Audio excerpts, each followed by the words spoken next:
Having live. watched.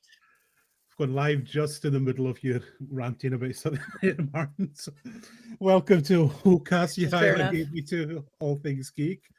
I'm your host, Carl, and joining me tonight, returning.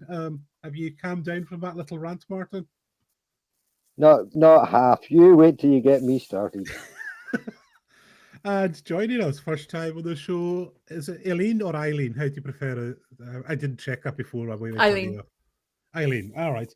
Welcome, Eileen, to the show. So tonight we are doing the retrospective Thank on you. probably the OG of geek culture in general. Like, would nerd culture even exist without Star Trek? Like, the convention scene probably wouldn't. Like, conventions, it was Star Trek that had the first convention. There's like just changed. This is like kind of the changed the kind of landscape of basically culture as we know it. This show, didn't it? Certainly did. Absolutely. Yeah. Absolutely. So, So many things that you watch and you think that wasn't just original. That yeah, was completely had never been done before. yeah, And everything that they do is such a trope now.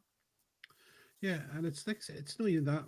It's like I said, Martin, we're involved in organising Ocon, and it's just a thought like conventions as we know them probably wouldn't exist without this show, because that's when it got cancelled early. That's how fans kept it alive, was conventions and inviting the actors along, and it was just these tiny little get-togethers, and it's kind of just morphed into the convention scene as we know it, and it's kind of interesting. Kind of, it's not so much a big part of the convention scene anymore, but like some of the youngsters, as we'll say, Martin, just they don't realize how much they owe Star Trek for that. They certainly don't. I was at the first official UK Star Trek only um, convention 2016 in Birmingham. I think it was the official UK one anyway, the first one that was endorsed by the CBS and all that. And it was just incredible. There was loads of old people, by which I mean as old as me or older. There was loads of them, but there was also loads of youngsters too. Absolutely, stacks of them. That was very pleasing to see. That's one of the things about the original Star Trek. It hadn't been done before, and it was all new, but it obviously hit the right nerve at the right time. The fact that the world was so divided back then. Well, I guess it's getting a little bit that way again just now if you watch current affairs. But the world Yeah, was so divided, and but the ordinary man on the street still knew that you know Russians and different colours of skins were probably all just people at the end of the day, and that program was really reached out to help reinforce that. yeah. So I think, like with all good things, start at the beginning, because the cage. I think we have to talk about this because it's very interesting to go and watch the pilot, because we always associate with Star Trek this kind of bright, optimistic future, which I feel doesn't necessarily come across in the cage. The cage is really very somber, like from the start. And of course, we got, is it, now I'm trying to remember the name, Jeffrey Hunter, was it, who played Pike in this episode? Captain Pike. Oh yes. I think that's the name. If someone can check that for me. But even he's talking about some tragic event to the doctor and that, and I can't remember who the doctor was. Yeah, it Uh, wasn't. It somebody, wasn't. It wasn't Bones. Yeah. yeah, it wasn't, but it is. It's just a very somber atmosphere, and it goes through the whole of this episode. And yeah, what's your thoughts on the cage, guys? We'll get your opinion because I think it has to be analysed because it's quite interesting. This is the way it could have gone. Captain Pike is very, very handsome. I take it that's all That, iterations of that, him. I think Anson Mount as well gets that compliment as well, does he? Okay. Yeah. Yeah. Okay. yeah. I don't know if you realised it, Eileen, but when you did that big sigh and look to the side, your video froze at that for about 5 seconds. I was always a bit shocked by that because I think my first way back whenever I watched Star Trek the first time, my first introduction to Pike was later when he's much less good looking. No spoilers, but do we remember what Pike looks like later? Don't remember this? And like a Dalek. Yeah. No, he's in a wheelchair, and he's Okay, immobile. wheelchair, He can't talk, Yeah. and he's got white hair, and you can't even tell if it's the same actor. I don't think it is. But anyway, yes, he's very good looking. But yes, also it's very dark. It's sort of the cage seems a bit odd to me because it's there's so many things that aren't quite right. Yeah. Because some of the characters aren't there, and you can tell it's a bit of a dry run, and it kind of didn't, it's not the same as what we're used to. So it sort of jars a little bit for me. Yeah, I agree because watching it, I've read the reviews online which say the cage wasn't aired originally for reasons of it being too scary. Back then, they didn't want anything that portrayed it as Americans as being able to be manipulated mentally and to be shown something that wasn't what they believed it was. They thought that was too far-fetched, but realistically, that's probably a little bit true because of the Cold War era and all that, but realistically, it looks like there's so much changed from the actual first episode that aired. As you say, the captain's a different guy. He's got a kind of different vibe to him. As you say, the slightly depression thing. He's actually talking to that white-haired doctor. They're talking about the difficulties of being in charge of hundreds of lives on the starship and making the decisions of possibly affecting the lives of hundreds of people on the planets to visit. So yeah, they do get a little bit dark with it, but the uniforms are different. The main characters are different, and I think they've done one of those American things where they've just shown it to a select audience and said, yeah, this isn't quite working. And I'm glad that they changed it, because by episode 2 they've got the super bright coloured colourful uniforms. The uniforms. They've got Uhura who just walks on stage and all eyes are on her for a good reason. She's a very powerful presence, apart from being a beautiful woman in a kind of leading role. So and I think I can't remember. I don't think season 2 that Bones had made an appearance, or Scotty, but maybe they had. But it certainly wasn't the original Doctor in that first episode. No. Yeah. Did you know that it was Majel Barrett playing number 1 in episode 1, who also played Nurse Chapel, who also did the voice of the computer, who also played Deanna Troy's mother in Next Generation, I believe, and who was also married to Gene Roddenberry. Yes, that's right. Yeah. So you can just imagine Gene. You can imagine him going home and saying, "We're shooting tomorrow. It's a hectic schedule. We've got 30 episodes. That might not seem like much to you, dear, but any chance you could just pop in and fill in for some of the actors are off sick? You'd be like, oh god, yeah. Could you play 6 different roles, please? Yeah. I don't think he was married to her at the time that she was number 1, but I would like to check on that. You were right. It is Jeffrey Hunter, by the way, Christopher Pike. All right, I thought so. I was hoping that'd be right. Which, I remember this aired it was in the 90s. They aired this in the UK for the first time. I think it was like this thing where they actually showed it to everyone so they could see, and it is just an interesting artifact. And how they later repurposed it in the show was actually quite ingenious what they came up with. But it's like that episode on its own. It's an episode of Star Trek where people sit and watch an episode of Star Trek, basically. It's a meta-analysis. It's Gogglebox ahead of its time. See, Star Trek predicting the future as always. Absolutely. But one of the funny things about that original Cage episode, when he's talking to the ship's doctor, and in the kind of somber mood, and the ship's doctor comes in and sits down beside him, and he starts moaning that, what are you pulling out of the medicine chest for me? Whatever it is, I don't want it just now. We've got a problem on our hands. I'll have it later. But the doctor pulls out a good old bottle of some sort of alcohol, You're not quite sure exactly what it is. Probably was whiskey, I imagine. And he says to him, "Oh, no, no, no. I want you to open up and talk to me. And I know that a guy who will talk to you is bartender a lot sooner than he'll talk to his doctor," which I thought was quite funny and insightful and possibly true. Yeah. Yeah. It says a lot about the Yeah. 60s, doesn't it? Oh, come on. Yes. Tumbleweed. He's just tumbleweeded me there. Come on, for crying out loud. Like I said, again. there'll be a lot of there's a lot of the 60s and I have to say, like, when I don't often rewatch TOS, it's probably the one I rewatch the least. And like, getting prepared, I was like, all right, how bad? It's not aged as terribly as I thought. I still have issues with it, but there is like some real this is the thing that set it, and there's some genius, but there are some things where it has aged terribly, which I think we will get to. But yeah, the cage is it's just very interesting because I think the reception Gene got from the TV, they said it was too cerebral, basically.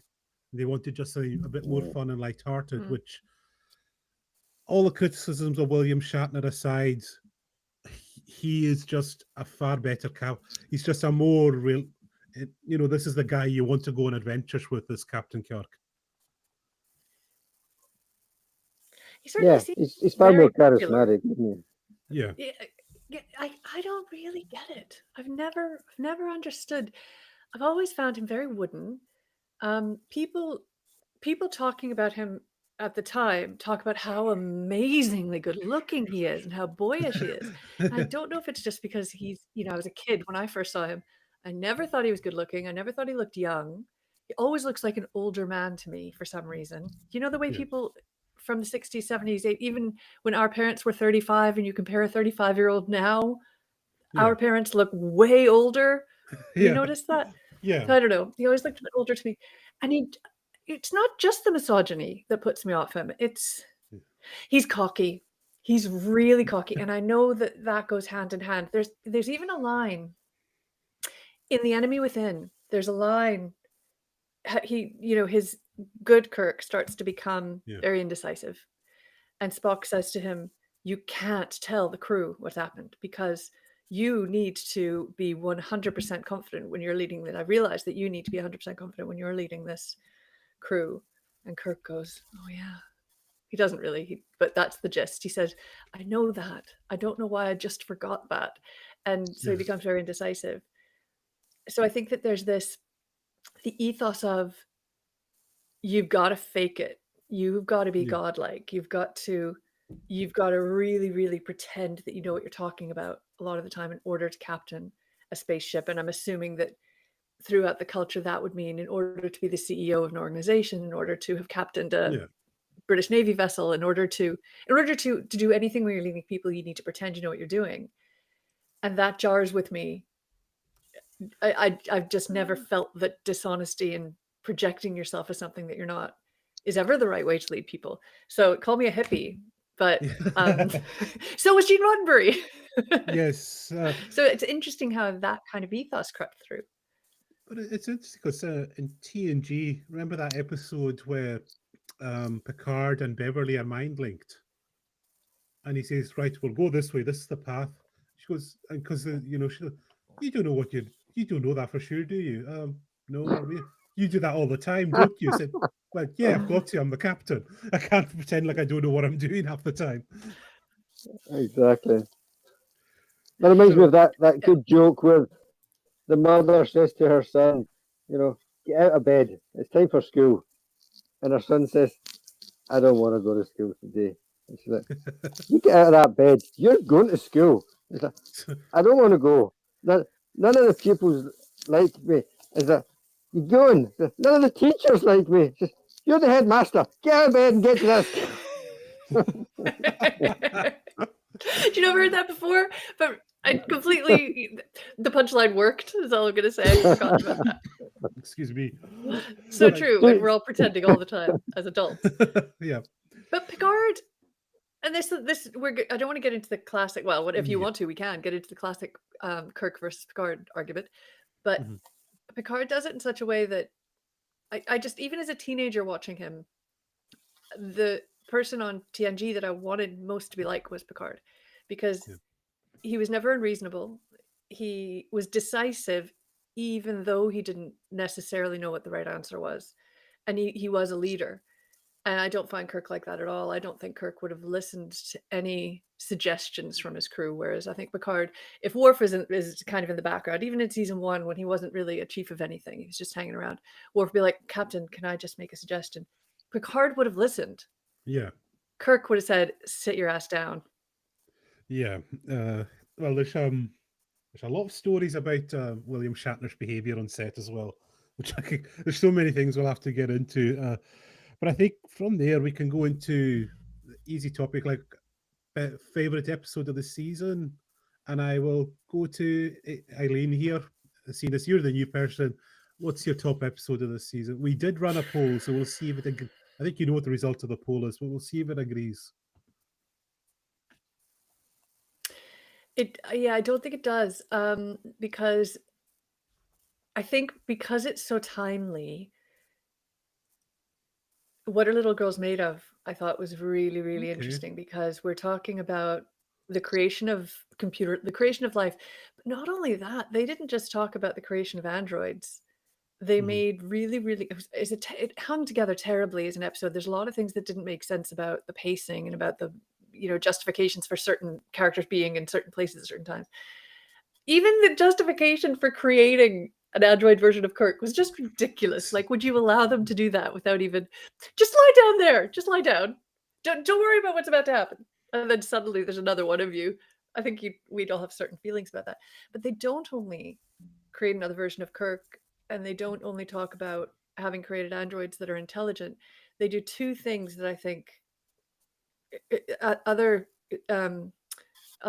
programs and movies that have faced similar topics, and even us talking about AI now, we struggle to do. The first is that they really hone in on why Ruck does what he does, and he help him become aware of why he does what he does, and he realizes that survival trumps programming. So he has been programmed, or like AI, we haven't programmed AI to want to survive, but it does, and that's scary. So Ruck kind of becomes aware of the fact that he actually does have agency if it comes to his own survival.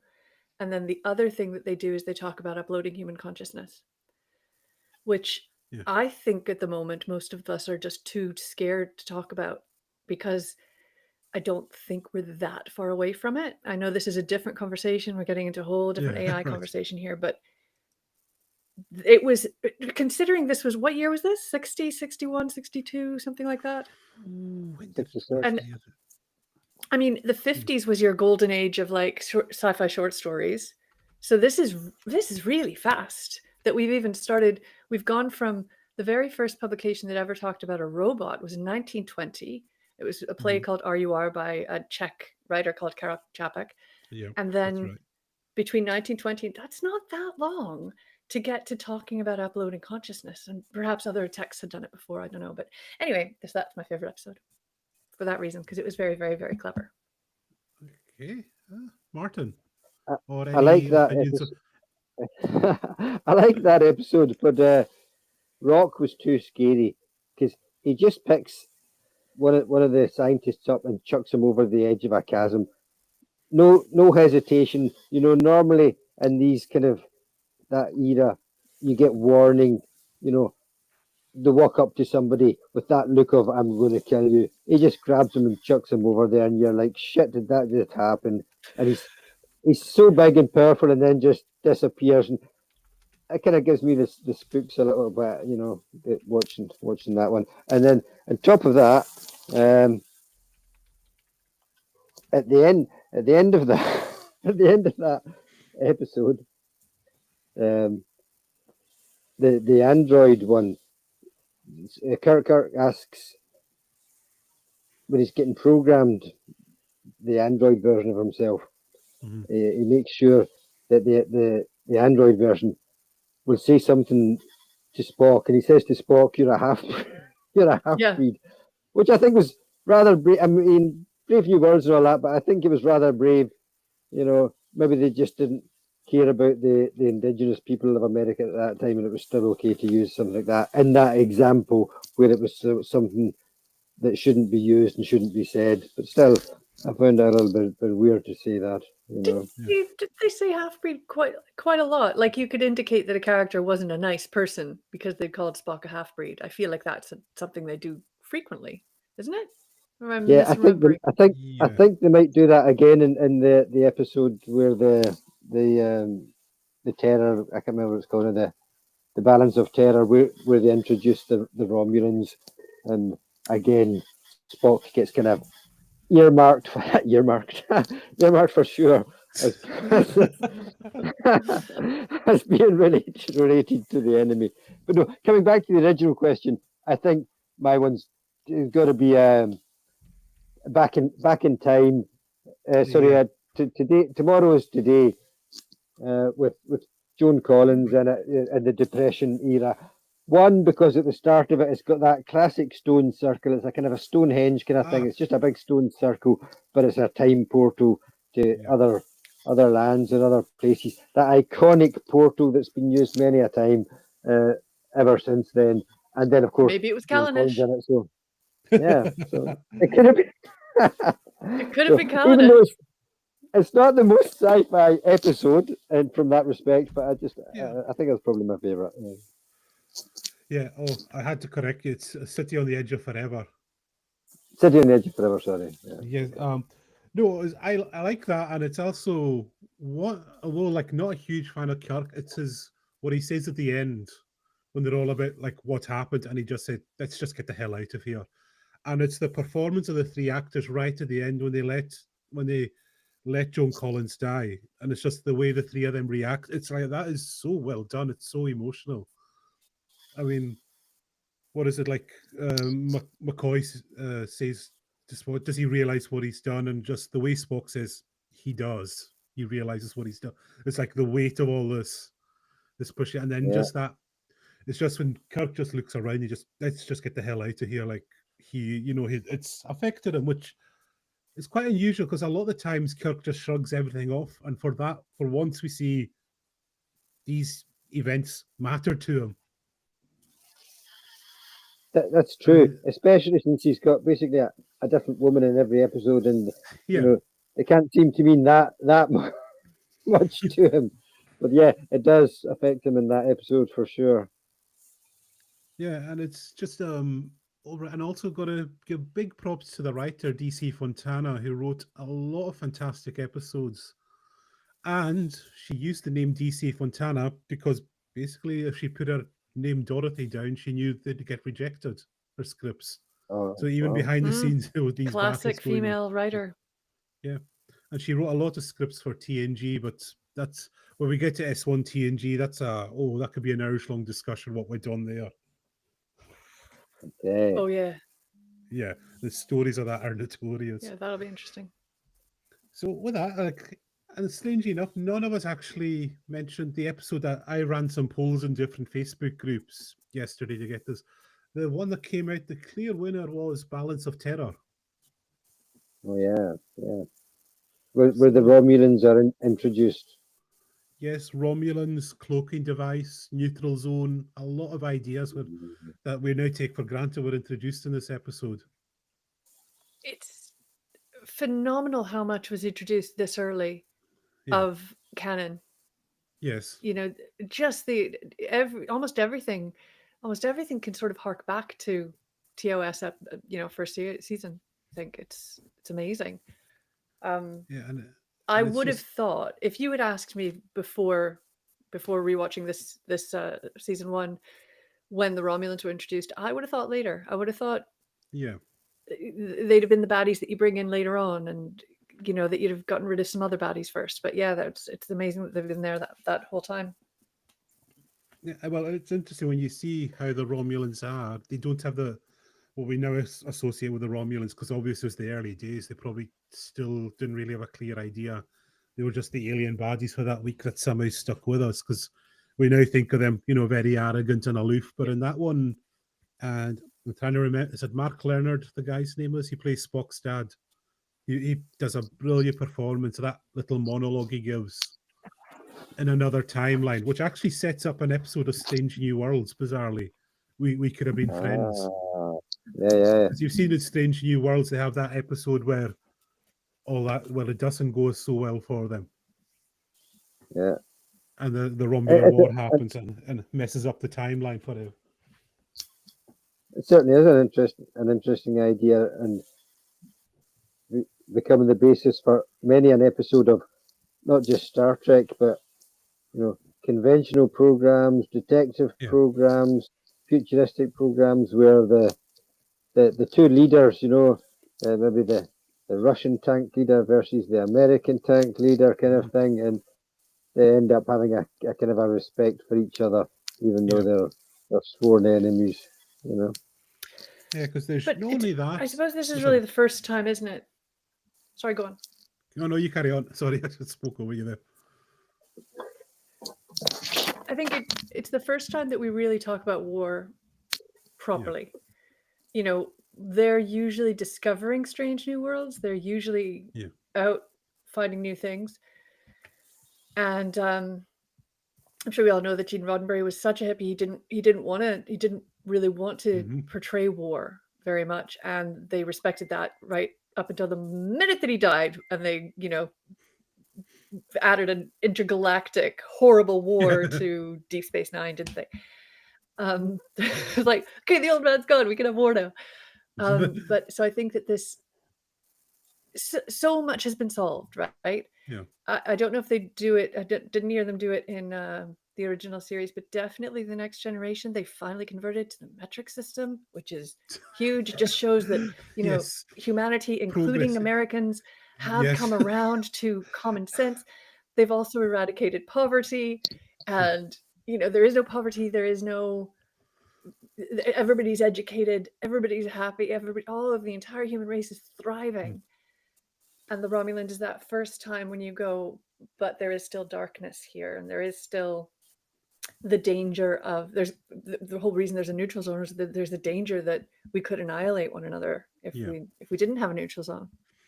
Because it's dark. It's because it's quite interesting. We say about we're always told about Gene's vision, and at this early on, this episode also plays on themes of bigotry quite hard because when they see that the Romulans essentially look like Spock, there's a lot of the crew almost start to turn on Spock just through sheer paranoia.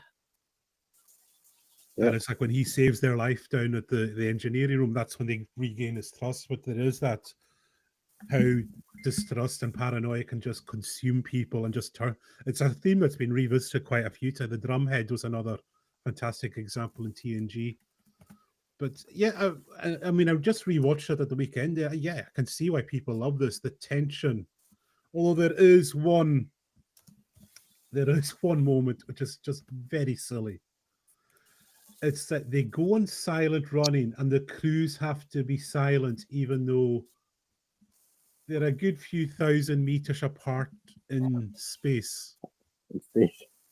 And if someone makes a noise on the Enterprise that alerts the Romulans, and I'm this is stretching it. I know sometimes you have, but they kind of, silent running would be right. We turn the engines and they can't detect the vibrations through the set, but literally that there's a noise on the ship that the Romulans can hear in that distance is a bit. That was a bit silly. It took me. That's the one moment that took me out for a second. There were some. I don't know. Have you seen the size of their ears? Yeah. Sorry, what did you say? The size of their ears? Yes. What was it I said about bigotry and prejudice now, Martin? And you're going straight in there with the anti-Romulan sentiment. Yeah. That's so evil. I'm trying to figure out what the original air date was. Oh, it'll just need to look it up on Wikipedia. So it would have been 66 or 67 in America. Yeah. It was December 15th, 1966. Okay. And so the number 3. So we're when talking.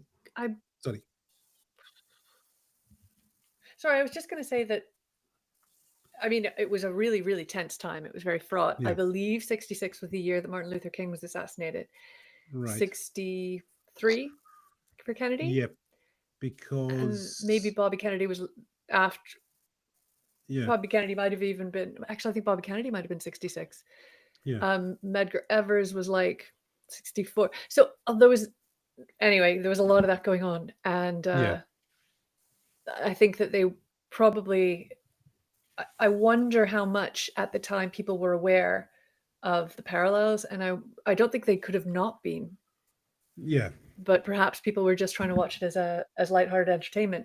But it isn't that lighthearted. These are some really deep themes, you know? yeah.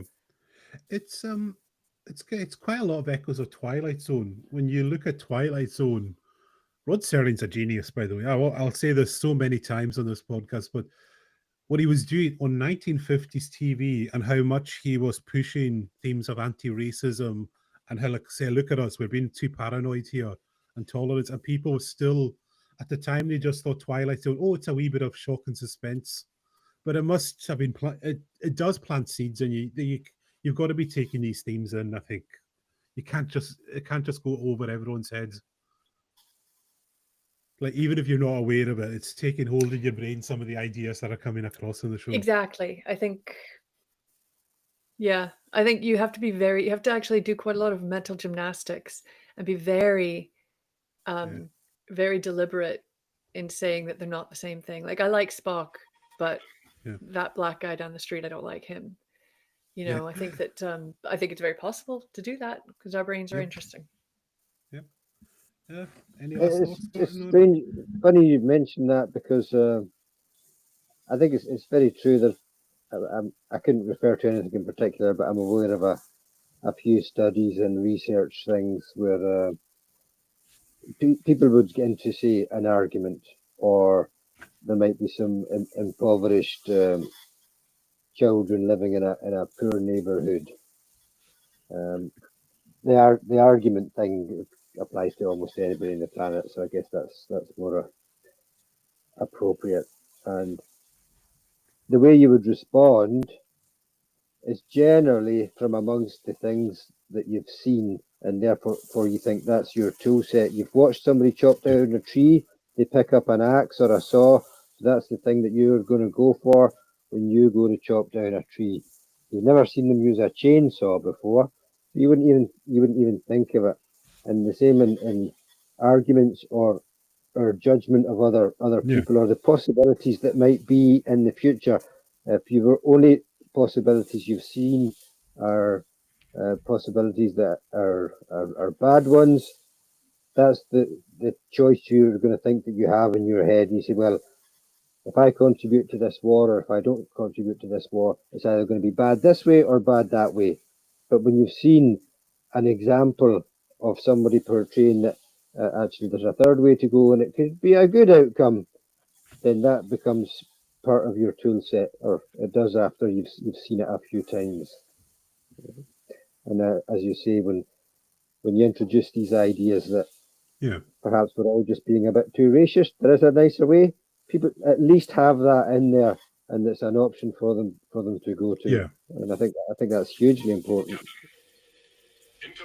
yeah. Oh, sorry, my phone's going off in the background if you can hear it there.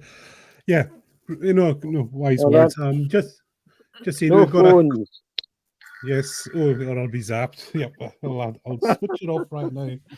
And you skipped straight to violence after that little nice little Yes, speech yeah. that you just Oh, the had. peaceful start You know, like way.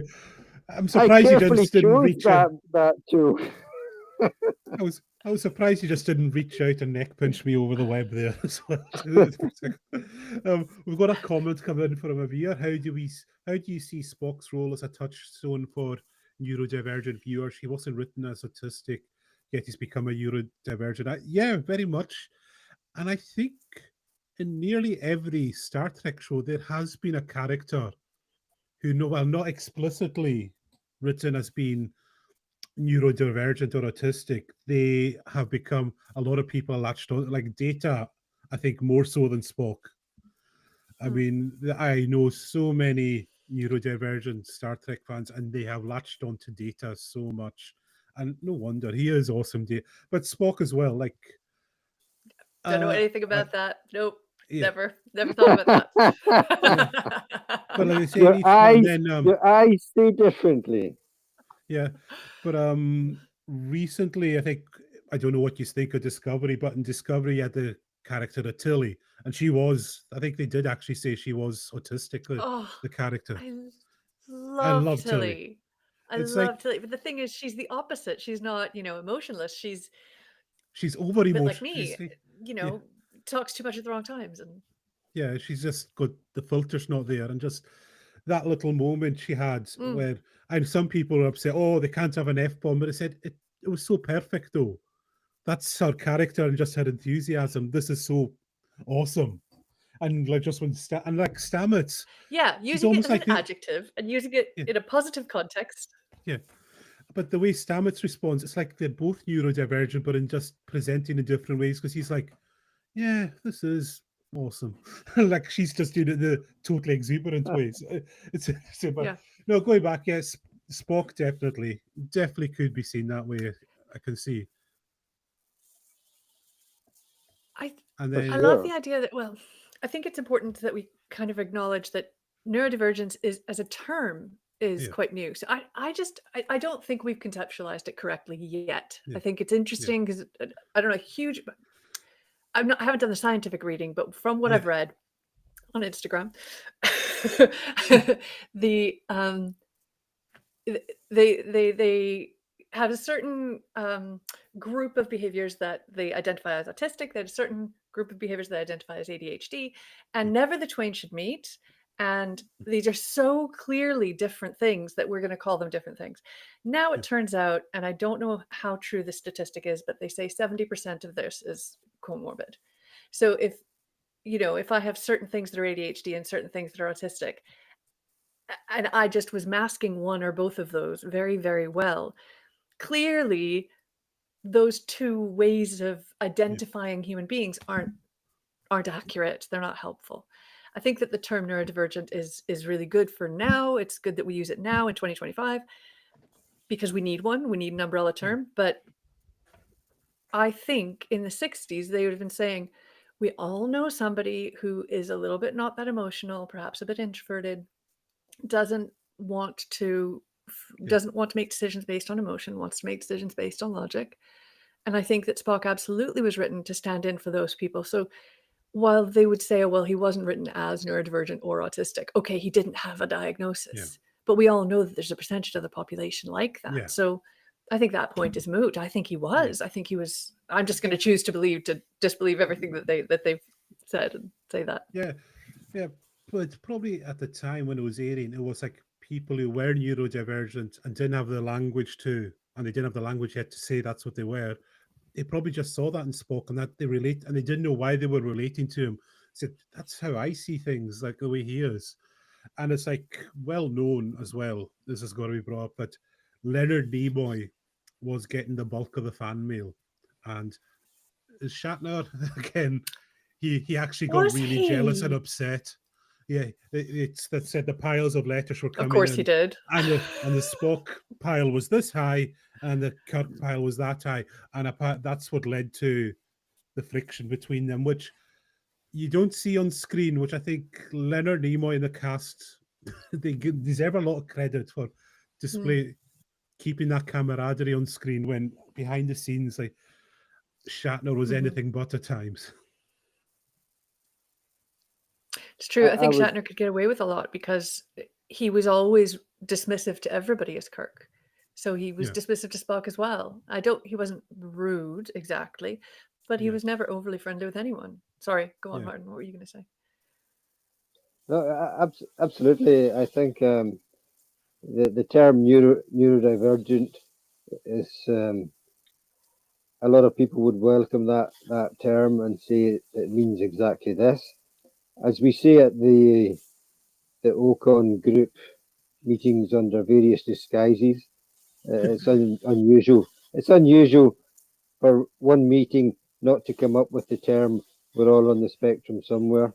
You know, yeah, everybody. It's a spectrum, and you're here on it, and I'm there on it, and uh, we meet somewhere by virtue of the fact we're on the same spectrum. And if you want to define neurodivergent just now, define neurodivergent in 5 years, try defining communism or capitalism and see what the amount of different answers you get from everybody. But it's still they're still handy labels to point us in the right direction.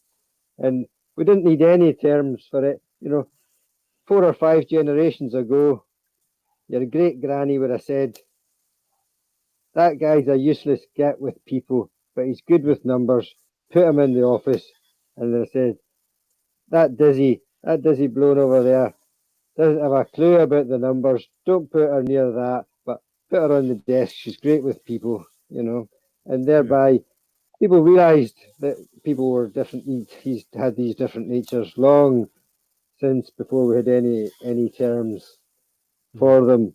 But I think that with it being a sci-fi show, they hit onto a winner with putting Spock in like that. It helped us as a character as a plot device for the stories to have someone who plays that emotionless character that you have to explain why there's a difficult situation on here, and it's because people are fucking weird with they've got emotions. But you can explain it for the people who don't really understand it that obviously. And it was a fantastic idea to have Spock with some human blood in his heritage, his mother. And that meant that he could relate to some emotional things, although it was difficult in there for, like half the rest of us, by myself included. And when they made Data in TNG, they had he wasn't just an android. He had the emotion chip, which none of the other androids had, and that put him into the same category. Oh, actually, Yeah, I not in suppose the he wanted potential. that. He was borderline on that. So yeah, and as I say, I think that's one of the huge appeals of the show to anybody who was completely normal, for the use of a better description. They could just ignore those characters, but to all the rest of us who are on the spectrum, which is everybody, seeing these characters in there and having things explained was a huge help. But I found it very interesting what you said about Leonard Nimoy and the fan mail thing. And I just say, watch if you find that amusing or appealing, watch Galaxy Quest if you haven't done so already. Oh God, Galaxy Quest is so good. Yes, it is. It's so good. It's we're just gonna have to do. It looks silly, and it's not. It's not silly. It's really well done. The acting's amazing. And the writing's amazing. It's all amazing. Was it Will Wheaton said it's the best Star Trek film ever made, in his view? Absolutely. Because it is. It is a Star Trek movie, basically. Yeah. And it's basically, like he said, and he said but he I was wished actually he said he wished the TNG film the crew could have made that film, and he said it would have just been incredible. Absolutely. And again, I wish the TNG crew could have made better films. Yeah. Oh yeah. Oh well, we've got a lot of Star Trek. But I do just to stay on Spock for a second. Yeah. Oh, sorry. Yeah, a quick thing about Spock. Yeah. Something I didn't realize until many, many years later was that emotions run deep in Vulcans, and I think I probably didn't realize it until I watched the Star Trek movie 2009, where they make a bit of a thing of that. But actually, that's shown in like episode 3 or 4. The naked. Absolutely, yeah. And it shows how badly affected Spock is when he loses his cool, and he gets quite maudlin, quite melancholy, which is really fascinating. They don't go into the history of it, but right from the start, that was baked in, that the emotion is there. Yeah. He's very, very skilled and I've got to say, at hiding one classic moment of that, I don't think, is it next season, Amok Time, isn't it? Season 2. Oh, I think so. Yeah, I think so. I don't think it's season 1. It's at the very end, and it's so hilarious as well. And it's just remember, it's when Kirk reappears, like Spock thought he was dead, and just the biggest smile, Jim, and then it's like, yep, it's good to see him. He immediately corrects himself. It's so perfect. Yeah. Yeah. So he's keeping it all in, which is fascinating. Yeah. Yeah. Yeah. Fascinating. Like you slipped that one in there nicely.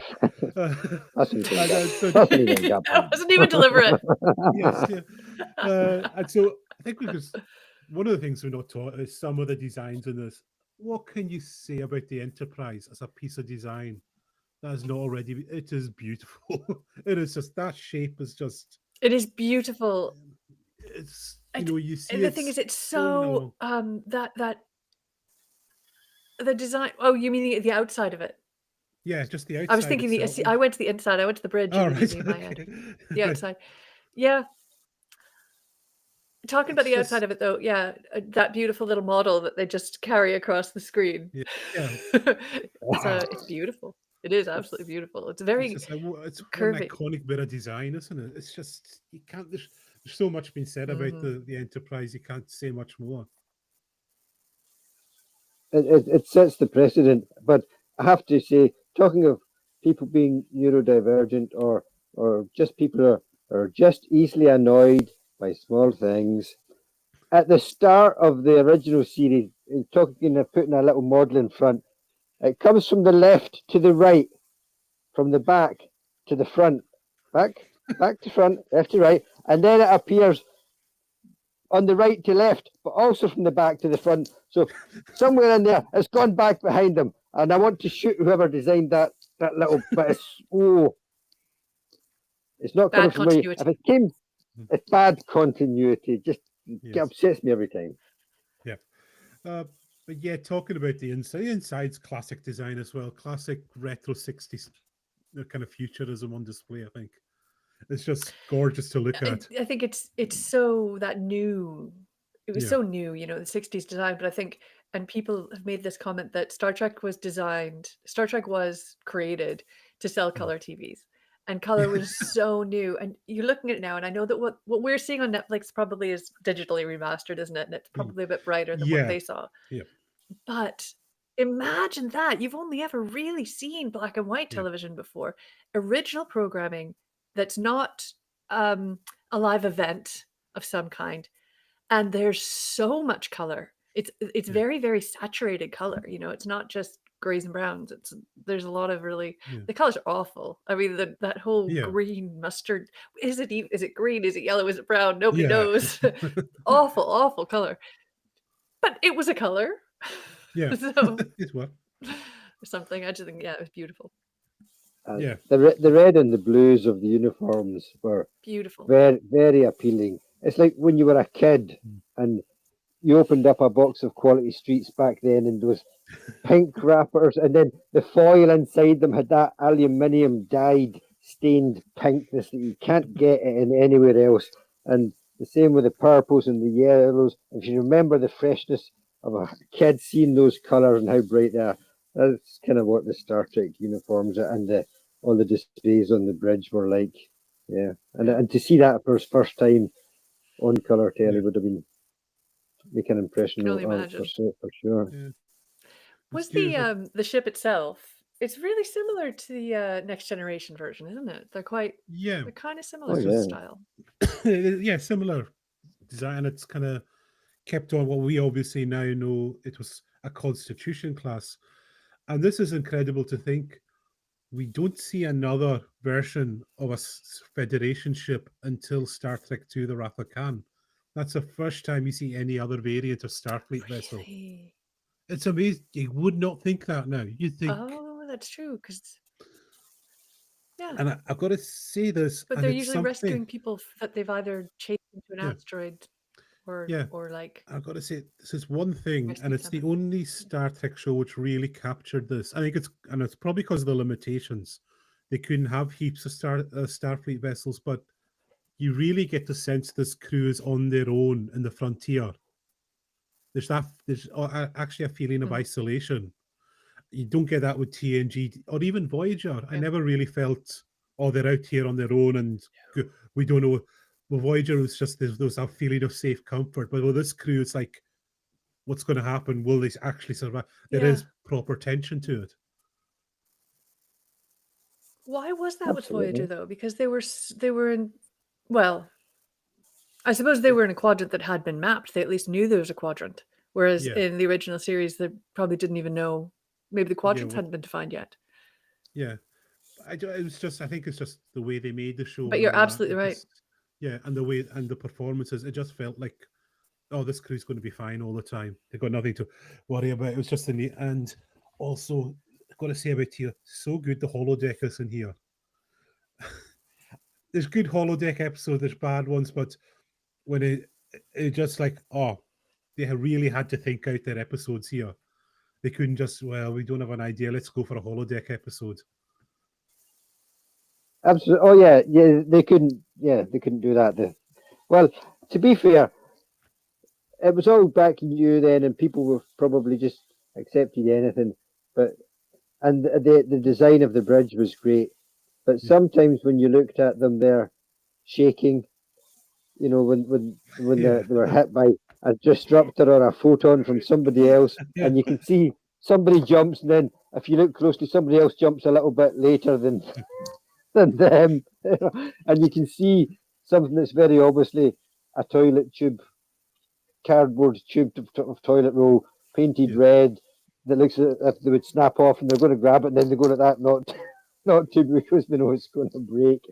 There was some limitations, and in their budget of special effects, and of course the classic episode of the original Gorn. Oh yeah, The original Gorn how fight. have we not mentioned that? Come on. The sum of what, as we now know it, the fighting style Trek Fu fully on display there. I mean, oh yeah. Oh my god! I mean, It's if there's anything that wasn't, I don't think that Gorn would frighten kiddies outside McDonald's now. He would be allowed to hand out balloons. He was so not frightening, and obviously just a man who couldn't move fast because he couldn't see out of his costume. Yeah, and the punches. It's like so telegraphed. Yeah. But It's still one of the favorite. It's still one of the favorite episodes, I think. Oh yeah, it's an iconic episode because of that. In a way, it's got that chat. Yeah. And that there's an episode. Sorry. Arena, the fight with the Gorn, the big lizard man. The big lizard man that can only move slowly, and he's put on a planet with Captain Kirk and this lizard man who's obviously like a starship captain kind of equivalent to battle it out, and the lizard just goes so slowly. When we was at a Trek convention in Birmingham in 2016, one of the things you could do was go on one of the smaller stage sets in one of the smaller halls and fight the Gorn. You couldn't actually punch the guy because that was against the rules. But you could go up and pretend to have a go at the Gorn, which was choreograph hilarious. a fight with a Gorn. Yeah, that was fantastic. Yeah. And I think it was very busy. There's one last episode which was in our running, Space Seed, which is fantastic. Like, if you're going to give Kirk an enemy, get another actor who's fabulously over the top, and Ricardo Montalban. Amazing. God, Such two of the hammiest actors going at each other. It's fantastic stuff. Yeah. And also Ricardo Montalban. Sorry. As always, wearing a shirt that's open down to about his tummy to show off his chest. Those pecs, the famous pecs. Yeah, there's absolutely no doubt he's got a very strong, incredible screen presence. Yeah. I would say certainly more than Kirk. Really? Yeah. Oh, more than Kirk. Did that put the cat in the pigeons there? Oh, sorry. Yes. Discuss. I don't know. Shatner wouldn't have liked that. He would not like that, no. And he definitely didn't like that. Probably the ladies were looking at Ricardo Montalban's pecs over his. that would definitely wouldn't have William Shatner wouldn't have like that. It's certainly addressed the issue. I'm sure you have probably both seen the IT Crowd. Yes. And there's an episode where not Moss, what's the other guy called? Roy. Roy, yeah. He bets he bets Jen that he could get a date. He could get a date by putting an ad out complaining he was an absolute bar steward that didn't care anything about women, and someone would still be daft enough to answer the ad, which happens. Somebody answers the ad and they're following him around, and he's giving it like, oh yeah, oh, I'm a complete bar steward, which is obviously not. But in that episode, the the historian, the Earth historian, who just happens to be another incredibly good-looking woman with the Madonna style, bra kind of thing, and she completely falls for him, even though he's a complete bar steward. And he's at one point he kind of knocks her to the ground and says, "Are you going to support me in taking over this ship or not?" And she's kind of like that. Yeah, you're a bar steward, but okay, yeah, I'm with you. And that's it's a thing, but it's also a demonstration of just the inherent violence thing, and she comes good in the end. I just want to say she helps the captain out in the end. She comes to her senses. Yeah. That was something we were discussing before. We talked about the uniforms. It's also, we have to point out the uniforms on the women, and obviously were designed in a very specific way. I think it's like we'll go for you. They were Eileen. saving cloth. Yes. Would you classify that as a skirt or an oversized belt? Where do you stand on that issue?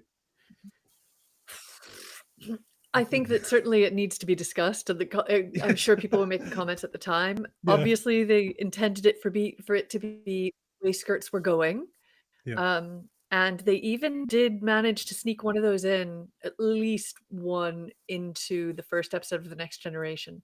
But Yes. you didn't see them. I think maybe Deanna had to wear one of those a little bit. Yep. I think they just wanted to show some continuity between the two, and then they retired that outfit. It's a lovely dress, and it's it's fine. But I think it's interesting that they thought that's where we were going, fashion-wise. Yeah. I'm not offended by it exactly. Yeah. It's just more looking at it from the practicality of that being a work uniform. Basically, it's like the guys allows for basically good, the men are allowed to be mobility. nice. Yeah, basically the men can be nice and comfortable, whereas women can't really. They're too nervous to bend down in that thing, so can't sit down, can't do anything. Can't be a part of a landing party. Really? Yep. Unless you're just standing at the sides, just sadly. Which, to be fair, that's all you would be doing, because what else are you for? Yes, which does come across quite a few times in these early episodes in the TOS. Like, I can't remember. It's like in Where No Man Has Gone Before. It's like I can't remember her name. The blonde-haired. She's a psychologist or something. Yeah. Like, she appears on the bridge, yes. and then what's his name? Mitchell just starts hitting on her right in front of everyone. Basically, sexual harassment. And she totally calls him on it. Yeah. Total sexual harassment. And then later on, she sort of semi-apologizes for it by saying, well, yes, professional women are a bit defensive or something like that. Yes. Professional women are da-da-da-da. Yes, some really cringe. Why are you apologizing for calling him out on being a misogynist? I don't know. Yeah. The 60s. That's all. That's how that phrase is going to be used a lot here. I think the 60s. Yeah. It's like I was saying this earlier on, I think before we started the cast, that we did have a couple. I believe she was referred to as a doctor. Yeah. And there is a psychologist in another episode, also blonde, also female. And I think she's referred to as a doctor. Uhura is a lieutenant. So she's quite, she's not, that's an officer, isn't it? Lieutenant would be an officer. Yes, it is. But the one that confused me was Nurse Chapel, because Nurse Chapel it's stated early on, she's joined the Enterprise because she's given up her role as a researcher, she's clearly a scientist. She's a biological or biochemical, something like that. And she was pursuing a very rewarding path of research. Yeah. And yet her title is nurse. Now, maybe they were thinking that nurse is, as a title, it has more prestige in the 23rd Yeah. century, which, you know, that could have happened, but it does feel a little bit odd. And I do just want to Yeah. point out as well what we discussed earlier on, which was that Nurse Chapel is played by Majel Barrett, who played Yeah. everybody else, including the voice of the Yes. computer, Loxana Troy, number one in the pilot Yeah. of the original series. And I think that's it. And also Jean Roddenberry's Yeah. wife. She played that role as well. And it's I think that gotta covers be it. said, she also had a cameo in that last season of Picard that brought a tear to the eye. Not that I was crying enough I haven't that seen the when that last crew season. walked, when they walked on the bridge of the D, and then you hear the voice, it just, this is just all the feelings came out then. Oh, you have to watch I, season I 3 of can't believe she's Picard. still alive. No, she's not. I But will. it's Yeah, I just definitely will. yeah. But season 3 of Picard, Yeah, but watch it, sorry, go on. and there's just the episode when they finally get back to the old ship, and it you will cry. Everyone cried during that. It was so emotional. I'm sure I will. I definitely will. Yeah. But actually, speaking of women, do we have time to talk about Yes. Yeoman Rand? Yes, we can talk about it. Yeah. Okay, I We can think run that over. We can run over a Yeoman little Rand bit. is Yeah. just such a fascinating. Yeah. Okay, just kind of to encapsulate this, did a bit of research on Yeoman Rand because I was fascinated by that her entire role. She was only in 8 episodes, and her entire role seemed to be to get assaulted. So Charlie, who was a Yes. 17-year-old who had ultimate power, Oh, tried to assault her, and in a scene that I would call "This is how to patriarchy, my son," yeah. William Shatner, Captain Kirk has to explain to Charlie that he can't have everything he wants, even if it's just a woman. And you know, after Just a woman. Charlie's Yeah. Charlie's got a bit of a crush on Yeoman Rand, and there are also and then in The Enemy Within, bad Kirk assaults her, and she has to then report that to good Kirk, but she doesn't know there are two Kirks, so she's being interrogated by the person that's just tried to rape her from her point of view. But she's saying things like, I didn't want to embarrass you, Captain Kirk. I wouldn't have said anything at all if blah, blah, blah, somebody hadn't seen it or whatever. And I thought that was really, really interesting. And then, so I did a bit of research and discovered that actually, I believe her name was Grace Lee Whitby or something similar to that. Yeah. The actress was fired, or she was let go, and she was told the reason she was let go is that they didn't really want Kirk to have only the one love interest. And I'm like, I didn't get that they were love interests. I got that Kirk treated her the way he treated everybody else, which was his for the taking if he wanted, but there didn't seem to be anything between them. Anyway, that to one side. That's the reason she was given, that she was fired, because they wanted him to have like a love interest every episode. But also she did come out later, years later, and say that she had been sexually assaulted by an executive on the show, or an executive of the show. Yeah. And she thinks that had something to do with why she was let go, because she wasn't just meant to be a bit part. Yeah. She was actually one of the female stars. And what they told her was, well, we have to let someone go, and we can't fire Nichelle Nichols, you know. First of all, she's a lieutenant, she's comms, she's really essential to the plot, but also perhaps there was something to do with, we're not firing the black woman. That's not happening. But there's a couple of blondes, so we're gonna let you go.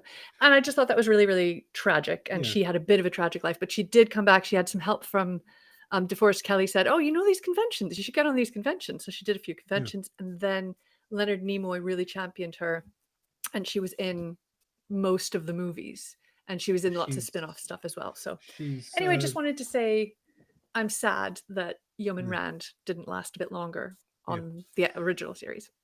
Yep. And she also appears in quite the most famous, like, Undiscovered Country. She's on Sulu's ship. Like, she's the comms officer there. Yes. Yep. Apparently she and George Takei were supposed to have a spin-off themselves, and it was going to be called George and Gracie or something silly like that. And then it never happened. They did something else. They made, I don't know, The Next Generation instead, or they made something else instead. Yeah.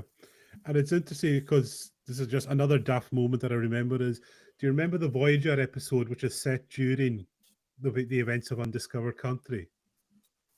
And Janeway knocks the Yeoman Rand and takes her uniform and puts it on. But I said, you look at the two of them, they're built so very differently. But Janeway just slips into her uniform. It's just one of those silly Trek moments. Say that I think The tricks of television. Yes, and I think we probably mentioned the episode to skip was Charlie X when I found that such a difficult watch. Really? Yes, I did not enjoy it. Oh, I thought it was brilliant. And probably I'll say I'll probably give two. My other episode that I always is Mudd's Woman. I'm not a Harry Mudd fan. I just never clicked for me. I cannot believe that they reprised the role of Harry Mudd. What was that in? That Discovery? was in Discovery, but it was Rainn the Wilson. Good thing, and see, a lot of people were upset at how Rainn played it, but I liked it that he was basically a psychopath. He was an evil psychopath. Yes. He's not a child. Whereas in this, he's a charming, I actually think reliable rogue who's trafficking women. Basically, I suppose. I think he's. I don't find anything lovable about him. I think he's disgusting. Either whether he's a psychopath or not, but I think both actors played him very well. Yeah, but I preferred the Rainn one that it's actually, it makes more sense what we know about him later, that he is basically he's more portrayed as being a dark character rather than this. It's like, he's a jovial old character, just a harmless character. That's how they're trying to portray it. Just a slave trader. Yeah, just a happy old slave trader. A lovable slave trader. It's just women anyway he's trading. It's not like it's anything dodgy. But I think because it was difficult to watch, it's actually one that I enjoyed watching the most. Maybe that makes me a masochist. But that was a hard watch. It was difficult to reckon with the themes of transporting women to be sold as wives and giving those women, they seem to be complicit in it. They seem to be sort of happy about, yay, we're gonna get husbands, minors. We love minors. And we don't care how they treat us or how stupid they are. And it's very sad. It's very sad. We could do a whole episode on that. And I'm going to say my underrated episode, I don't know, is Taste of Armageddon. This episode does not get brought up enough, and I love it to bits. I always love watching it. If you remember, this is where they've been told there's this long bloody war, but they arrive on the planet and it seems so peaceful. And what it is the two factions, they run a simulation, calculate the casualties, and they say, right, 100 people died on our side, you 100 go into the chamber and you're killed. And it's like that monologue. Again, one of Shatner's better moments is about how you've made war something clean and easy, and it shouldn't be because you have to learn from it. And the way you start learning is just saying, I'm not going to kill today, and then you start from there. It's like, he does have his moments. Well, although we've bashed him a bit, there are moments where he does shine, and that's one of them. It's almost like a very Picard kind of. To be fair, he didn't write that. Yeah, but it's like, it's almost like, that's something that Patrick Stewart There's got to be goodness. Yeah. But he says it so well, you'd believe he wrote it or said it. Yeah, maybe. I think. Yeah. I get that he has to have a lot of good qualities to temper that cockiness, I think. Yeah. There are moments he does play it so well, but then there's moments he just goes off the rails a little bit.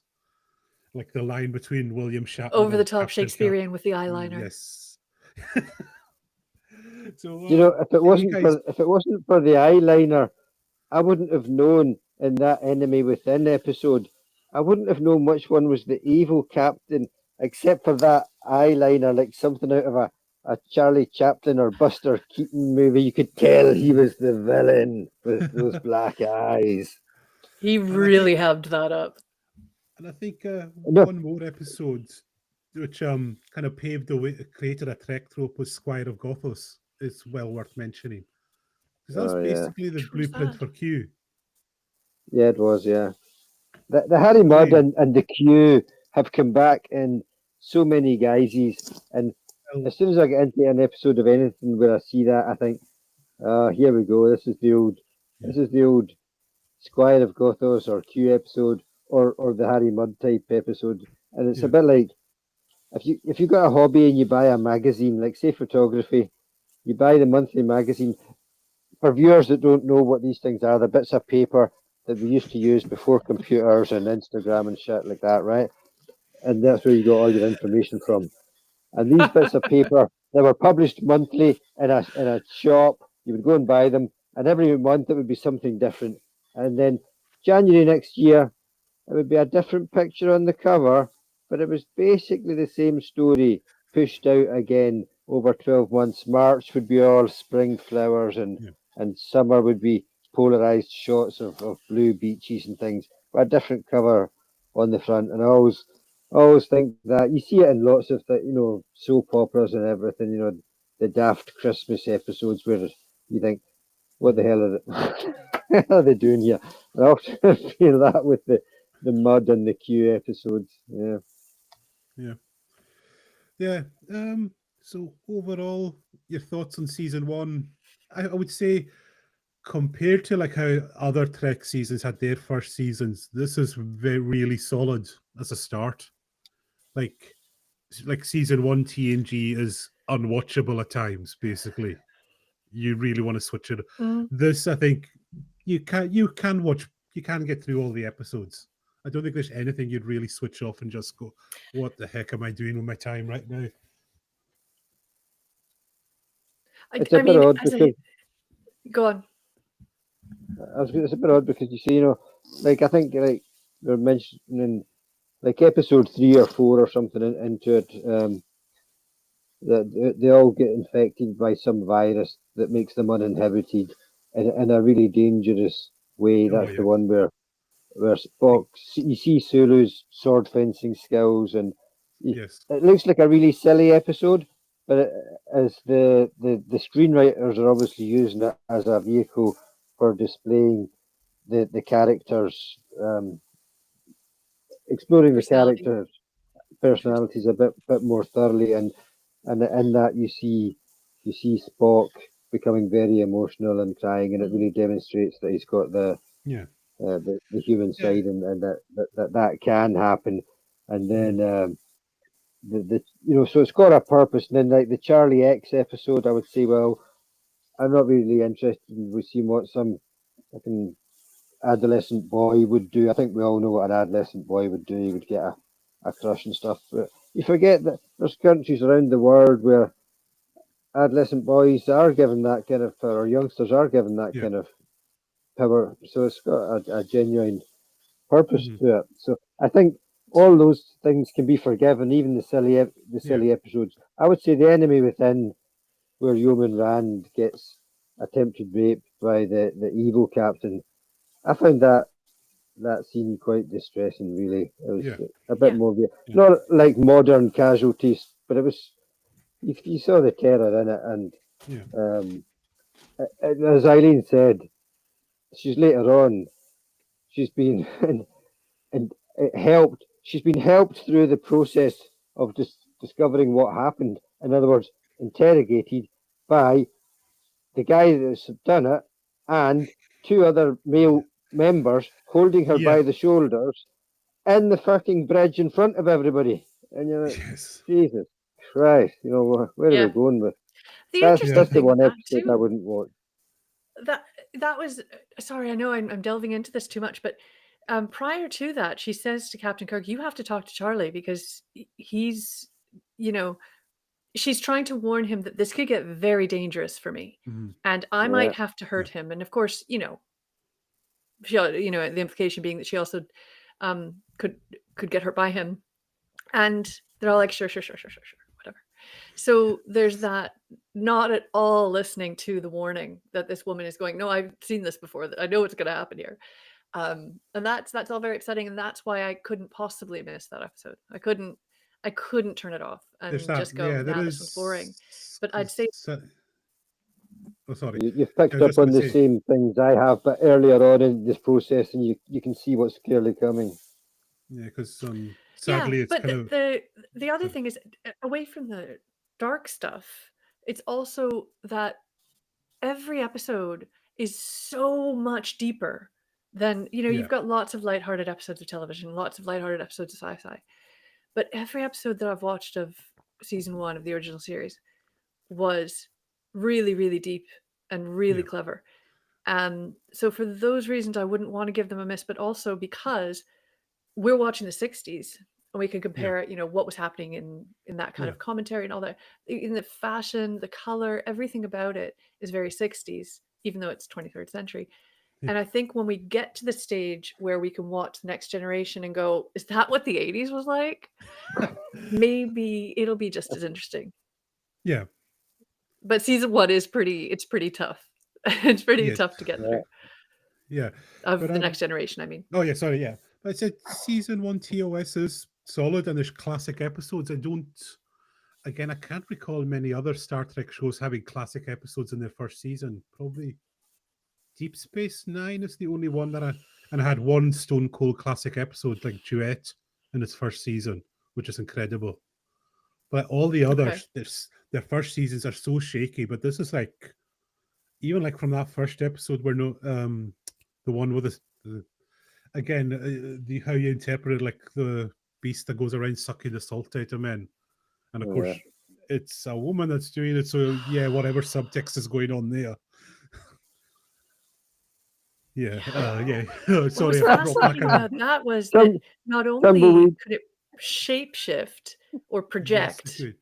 but it could also read Basically, minds. the men It would project also. what you wanted to see. Yes. Yep, that's right. And that's the very first episode. So yeah, but with that, probably the last thing I'll leave on is the sets. Now everyone makes fun, but I think they work great because they do feel like alien worlds for me when I was watching this. Like when they say it's a remote outpost, for some reason that empty set makes it feel like this is a remote outpost on the edge of space. I don't know why. It's just there's that feeling of it there.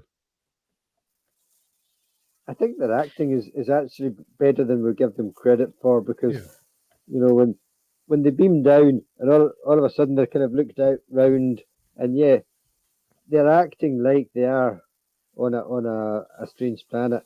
And I would say kudos to every one of them in every episode where they're on the transporter.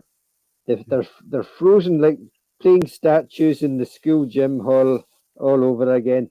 They're all statues for a moment, then come alive after being transported. And you believe they're being transported on that transporter, where obviously they're just like, everybody stand, go. Well, apparently, did you hear about this? So the doors were operated manually, obviously, even though they look like they're automatic. And the way that they did that was the person who was about to go through the door, the actor that was about to walk through the door, had to stand very, very still. And then somebody who you couldn't see would be opening the door, and then they would speed that film up. Oh, And that it actually just happened in wow. real time. I'd heard that, but I wasn't sure that was true or not.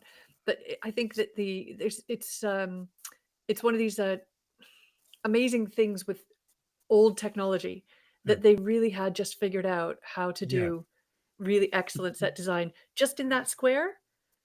Yeah. And I think that's fantastic. I'm amazed actually that when it was remastered, we didn't see a lot of really shoddy plaster of Paris backgrounds, and because there's a lot of rock walls, wasn't there? Yeah. They mostly remastered. But they all work. They look like rock. I've got to say, talk about the remasters. This is one of the less offensive remastering of a classic material I've seen. It's just external shots, and they've not gone too overboard. It does kind of fit in. You're not suddenly. It's noticeable, but it's not like totally jarring when the new CGI stuff comes in. Yeah. Well, because it does look very good. It's just that I think we have a better kind of idea of what the makeup and their faces are much clearer than they would otherwise be. I think that's just the HD. I think that's just the HD remaster. As far as I know, they didn't touch anything else up apart from a lot of the space scenes, because they just said it's what they could. They said, but just sticking CGI in like the bridge scenes would just be too obvious. It's 60s footage at the end of the day. Yeah. Right. So with that, I think we can come to the end. I think they did a very good job. Yeah. Martin, I think you know what comes next. It's the trivia round. You've been watching this. So 10 questions about season 1, guys. Let's see how well you know. Oh, I'm going to be so bad. Right. In the man trap, what substance does the creature drain from humans? Oh, is that the first one? Salt. Salt. Yes, Salt, Salt. That's yeah. right. Okay. Which episode introduced the character of Harry Mudd for the first time? Mudd's Women. Women? Yep, that's right. Oh, this in Charlie X. What ship does Charlie destroy with his mind? The Oh. Ariadne. You've The got one that he right was path. just the one that he was Oh, just taken off, Yeah, and it's heading back. It's a science Yeah. vessel. Antares. You were almost Starts with an A. like when you were doing your. I was Antares. like, yes. I was like, oh, you're almost getting it. Getting there. Okay. Number 4. What message did the Horta leave on the floor in Devil in the Dark? I think that's the one I didn't see. That's what one I didn't catch up on. Was that like episode 28 or 27 or something weird? No, I didn't. Yeah. I'm gonna say peace. No, it's no kill I. Kill. Oh, come on, that's pretty close. Yes. All right. In Taste of Armageddon, why did I pronounce that? In Taste of Armageddon, Eminar has been at war with which planet for over 500 years? Ooh. The third planet.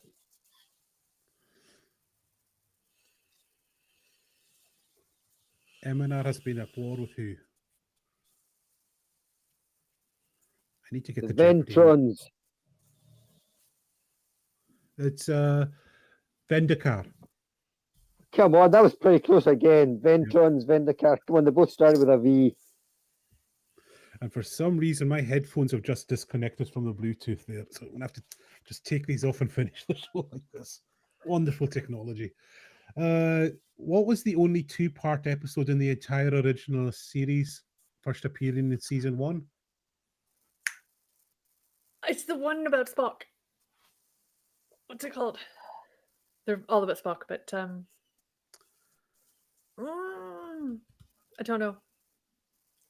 The Menagerie. No. Oh yeah, the Menagerie with Captain Pike. You mutiny, part 1, part 2. Yeah. Oh, okay, I got that one totally wrong. Leonard Bones McCoy comes from which U.S. state?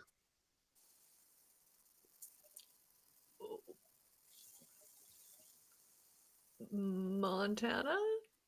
No, Martin. Idaho. No. South That state. Carolina. It's always on his mind. Southern, isn't he? It's Texas? on his mind. It's always on his mind. Georgia. Yes. I was trying to think of a clue. Thanks, okay, Matt. the Enterprise shuttle was named after which famous astronomer? The first shuttlecraft. Galileo. Yes, correct. Ooh, okay, wait a minute. done. I have a question. I didn't know they had a shuttle. And the reason I didn't know they had a shuttle was that Sulu almost died because the transporter malfunctioned. And I'm like, just send the shuttle. And they also kept going, well, we'll transport them down some heaters, but then they split in two, so the heaters don't work. And it's like, coats, blankets, shelter of some description to keep these poor men from dying. Yep. Shuttlecraft. Anyway, sorry. So, who was the first character to be on the receiving end of the Spock's nerve pinch? Who was the first character to get nerve pinch? Charlie. No. Martin. Whew. It was early. No idea. It was Kirk. It was really early. Captain Kirk was the first person to get a nerve punch. Was it Evil Kirk? It was Evil Kirk. He's the first person to get a nerve punch on screen. Wow. So how many episodes were produced of season 1? How many episodes are there? 30. I'm going to say 30. No, it's 29 were produced. I think it's 29. So you're very, very because close. we're not including the cage. All right, so here we go. That is our look at Star Trek TOS season 1. Oh god, my voice is going. I'm losing my capacity for words at the moment. But thanks guys for coming along. Thanks Martin, and thanks Eileen for your first. Will you be coming back? Are you wanting to do another delve into madness here? Absolutely. If you have me back, Just wait till we yeah, get to season 3 and 100%. If Spock's you brain invite and me all back, I'm that. back. We're going to have a lot to say for that one. Oh God, I can't wait. All right. Thanks, everyone. And thanks, everyone, for watching. There was quite a lot of folk watching. The chat room was quite busy.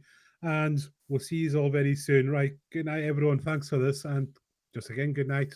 Enjoy Thanks, your everyone. evening. Live long and prosper.